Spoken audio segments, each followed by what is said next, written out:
ఎంత మంచి అమాత్యులున్నారు కొండా సురేఖ గారు. మానవత్వం దండిగా దద్దరిల్లుతున్నది మేడం. తాన ఫుడ్ పాయిజన్ అయి జీవోయిన బుజ్జిని కడసారి చూసి కుటుంబాన్ని ఓదార్చింది లేదు. కానీ ప్రతిపక్షం వాళ్ళు పోయి అండగుంటే ఎట్లా మాట్లాడుతుందో చూస్తే ఇంత మంచోళ్ళు మనకు మంత్రి గుండు మనం చేసుకున్న అదృష్టం అని ఫీల్ అవుతారు. దయదండిది షేయి మొండిది అన్నట్టు ఫుడ్ పాయిజన్ లై పిల్లగాళ్ళు దావఖాన్ల పాలైతే అల్లడిల్లుతున్నారు. ఓ దిక్కు నిత్యం ఎన్నైతున్నా చెవ్విన పేను వారనట్టుంటలేదు సర్కారోళ్లకు. మొన్న వాంకిడి హాస్టల్లో చదువుకున్న బుజ్జిది జీవే పోయింది. అయినా సర్కార్కైతే చీమ గుట్టినట్టు అన్న కాలేదు. ఉత్తుత్తి చెకింగులు చేసి చేతులు దులుపుకున్నట్టే ఉన్నది. 190 హాస్టళ్లల్లా గదే పరిస్థితి ఉన్న దిద్దుబాటు చర్యలు చేస్తున్నది అయితే లేదు. సర్కారోళ్ల పట్ల చలనం ఎట్లా లేదు. పిల్లలు జీవిడుస్తున్నా పట్టింపు లేదా అని ప్రతిపక్షమోళ్లు సొట్లు పెడుతుంటే ఉల్టా ఆలనే ఎక్కిరిస్తుండ్రు మంత్రివర్యులు కొండా సురేఖ గారు. గురుకులంలా మంచి తిండి పెట్టా మీకు శాతనైతలేదా? బీద పిల్లల పానాలంటే లెక్కలేదా అని నిలదీస్తే మీకంత ప్రేమ ఉంటే మీరే పోయి ఆ జీవోయిన బుజ్జికి ₹1 కోటి ఇయ్యొచ్చు కదా అని అంటున్నది. గురుకుల విద్యార్థిని అమ్మాయి చనిపోయిన విషయాన్ని వాంకిడి అక్కడ ఆశ్రమ పాఠశాలలో ఆ అమ్మాయి చనిపోయిన విషయాన్ని దాన్ని కూడా చిలువలు పలువలుగా చేసి మరి దాన్ని రాజకీయ లబ్ధి కోసం శైలజ అనే అమ్మాయి మరణించిన దాన్ని రాజకీయ లబ్ధి కోసం ఉపయోగించుకోవడానికి వాళ్ళు చేస్తున్న ప్రయత్నాల గురించి ఈ రోజు మాట్లాడడానికి మీ ముందుకు రావడం జరిగింది. రాజకీయం చేయడం కంటే మరి మీ పార్టీ తరఫున మీరు ఏం ఆదుకున్నారు? మీరు వెళ్ళి ఏదైనా ఆదుకున్నారా? మరి ₹1 కోటి మరి వాళ్ళకు కాంపెన్సేషన్ ఇచ్చి రాకపోయారు ప్రేమ ఉన్న వాళ్ళైతే. మరి పవర్ల మీరున్నారా వాళ్ళున్నారా అక్క? బిడ్డను పోగొట్టుకొని పుట్టెడు దుఃఖంలో బీద కుటుంబం ఉంటే వాళ్ళ మీద కన్సర్న్ లేకపోగా కడుమోళ్లకు అట్లా కావద్దని చెప్పినందుకు మీకంత ప్రేమ ఉంటే ₹1 కోటి మీరే ఇయ్యొచ్చు కదా అని అంటారా? గింత రాతి గుండె ఏందక్క నీది అని మస్తు గరమైతుండ్రు కొండా సురేఖక్క మాటలు విన్న నెటిజన్లు.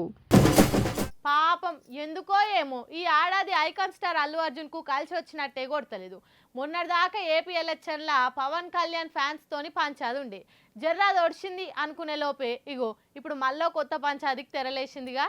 అదృష్టం వచ్చి షేక్ హ్యాండ్ ఇచ్చే లోపే పుసుక్కున దరిద్రం వచ్చి హగ్గిచ్చి పోయిందట. ఇప్పుడు మన ఐకాన్ స్టార్ అల్లు అర్జున్ పరిస్థితి కూడా గట్లనే ఉంది పాపం. ఎందుకంటారా? మొన్నటిదాకా ఏపీ ఎలక్షన్ల ప్రచారంతోని ఎక్కడ లేని నెగిటివిటీ అంతా వచ్చాయి. జర్ర ఇప్పుడిప్పుడే పుష్ప పార్ట్ 2 ట్రైలర్ తోని పబ్లిక్ అంతా అల్లు అర్జున్ యాక్టింగ్ ను తెగ పొగుడుతుర్రు. అదొక్కటే కాదు, శ్రీలీలతో ఆడిన కిసిక్ పాట, గంగమ్మ తల్లి జాతర పాట అన్నిటితోని అరే మనోడు గొప్ప యాక్టర్ రా అని అనుకున్నోళ్ళంతా ఇప్పుడు ఆయన మీద కొత్తగా పడ్డ కేసు గురించి మాట్లాడుకోవాల్సి వస్తుంది. అగో అప్పట్లో నంద్యాలలో పర్మిషన్ లేకుండా ప్రచారం చేస్తే జనాలు బగ్గొచ్చిరని కేసు అయితే మొన్ననే కదా హైకోర్టుకు పోయి కొట్టేపించుకుండు. మళ్ళీ ఇప్పుడేం కేసు అని అంటే అల్లు అర్జున్ ఆయన ఫ్యాన్స్ ను ఊకే ఆర్మీ అని పిలుచుకుంటాడు కదా పాయరంతోని, అది చాలా తప్పట.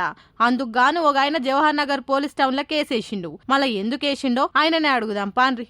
Green peace environment and water harvesting foundation నుండి ఈరోజు మన Jawaharnagar PS Rachakonda police commissionerate పరిధిలోని జవహర్నగర్ పిఎస్లో మన టాలీవుడ్ స్టార్ అల్లు అర్జున్ గారి పైన మేము ఒక రిక్వెస్ట్ లెటర్ ఏమని జరిపిస్తారు వారికి కంప్లైంట్ ఏంటంటే అల్లు అర్జున్ గారు వాళ్ళ ఒక సంస్థ ఆయన ఒక ఫ్యాన్స్ దానికి సంబంధించి అల్లు అర్జున్ ఆర్మీ అని పెట్టుకున్నారు. మరి ఆర్మీ అని పెట్టుకోవడం ఎంతవరకు సమంజసమండి? ఆర్మీ అనేది గొప్ప గౌరవప్రదమైన పోస్ట్. మన దేశాన్ని సంరక్షించేది ఆర్మీ, మన దేశ గౌరవం నిలబెట్టేది ఆర్మీ, మన దేశాన్ని ప్రొటెక్ట్ చేసేది ఆర్మీ. మరి ఈ అల్లు అర్జున్ ఆర్మీ ఏంటంటే మీరు దయచేసి మీరు ఆర్మీ బదులు మీరు డైహార్డ్ ఫ్యాన్స్ పెట్టుకోండి, అది పెట్టుకోండి. మీరేమన్నా వాళ్ళ మీటింగ్లో మీరే అన్నారు నాకు ఆర్మీ ఉంది ఉందని. ఆర్మీ అంటే ఒక గౌరవం, ఒక రెస్పెక్ట్. సో దయచేసి ఆ ఆర్మీ అనే ఒక ట్యాగ్ని మీరు తొలగించాల్సిందిగా మేము కోరుతున్నాం. ఆగనట ఆర్మీ అనే పదం దేశానికి సేవ చేసే గౌరవప్రదమైన పేరు. అసోంటి పేరును మీరు మీ ఫ్యాన్స్ కు పెట్టుకునుడు చాలా తప్పు అనుకుంటా green peace environment and water harvesting foundation సంస్థ అధ్యక్షుడు బైరి శ్రీనివాస్ గౌడ్ కేసేసిండు. ఇక ఈ ముచ్చట మీద ఫ్యాన్స్ అందరు కూడా గట్టిగానే ఆడుచుకుంటారు. ఇదేదో కావాలని ఫేమస్ గానికే కేసేసిండు, లేకపోతే ఇన్నొద్దులేంది ఇప్పుడే వచ్చిందా నీకు బాధ? అయినా ఆర్మీ అంటే తప్పేముంది? అందులో చాలా మంది సైనిక్స్ అని కూడా పిలుస్తారు. ఆయన ఆర్మీకి లేని బాధ నీకేంది అని కొందరంటే మనుషులు మరీ ఎంత ఖాళీ ఉన్నారా? అప్పుడు చెక్క ఎవల పనాలు చేసుకోక ఏంది పంచాది అని ఆడ్చుకుంటారు గట్టిగానే తీరుగా. ఇది ఇప్పుడే ఇట్లుంటే డిసెంబర్ 5 తారీఖు నాడు పడరానోళ్ళు ఇంకెన్ని పంచాదులు చేస్తారో చూడాలిగా.